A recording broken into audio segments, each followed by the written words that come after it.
As you approach the system, you will see two monitors, the interface device, a keyboard, a joystick, a manifold with syringe, embolic protection devices, a balloon deployment device, various catheters and wires, and a dual foot pedal.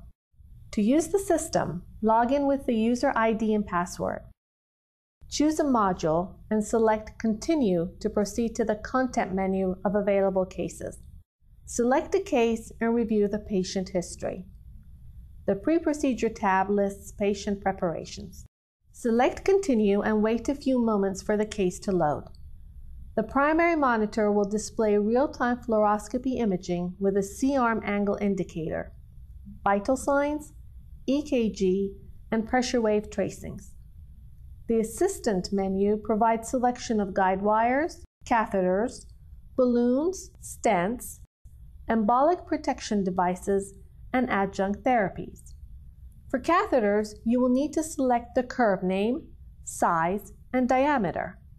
For balloons and stents, you can choose from various diameters and lengths. The secondary monitor displays either patient history, cine loops with playback options, still images, or 3D physiological anatomy. It also displays C-arm positioning in relation to the patient. Road mapping and DSA are available in certain modules. After selecting a case and reviewing the patient information, you can proceed to choose the instruments. Insert the catheter into the slit until you feel resistance. Gentle rotation of the tool will facilitate the insertion. Advance the instruments into the slit as you would in a procedure. Repeat these steps with the other devices. Use the appropriate foot pedal, either fluoroscopy or cine, to see the movement of the instrument. You can inject contrast at any time using the syringe. The valves on the manifold can be manipulated but will not be tracked by the simulation. To capture a cine run, depress the foot pedal while injecting contrast. You can move the C-arm to obtain additional image angles by manipulating the joystick. The angles can be visualized directly on the fluoro screen or in the lower left corner as represented by the C-arm icon.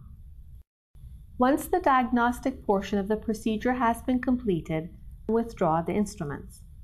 By selecting Still, you may review the images captured during the exam. Measurements of the vessel length and diameter can be calculated to assist in making decisions on the interventional devices to be used. When inserting a new device, advance until you feel resistance. Navigate the selected catheter into position. Select a guide wire or distal embolic protection device. Then navigate through the anatomy. Contrast can be injected to verify guide wire position and placement. The wire can be rotated using a torque device to steer the wire.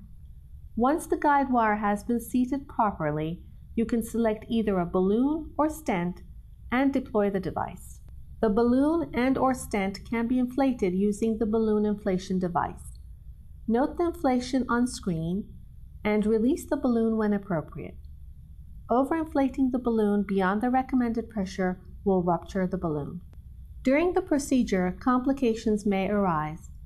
Note the vital signs as well as complaints from the patient. The type of complication will dictate the approach for resolution. There are a variety of medications to select, and one should follow recommended guidelines and protocols in order to resolve the complication.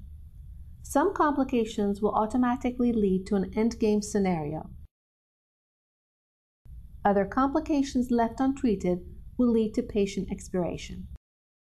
Once you are satisfied with the results of the case, select Continue to view a summarized evaluation and detailed logs.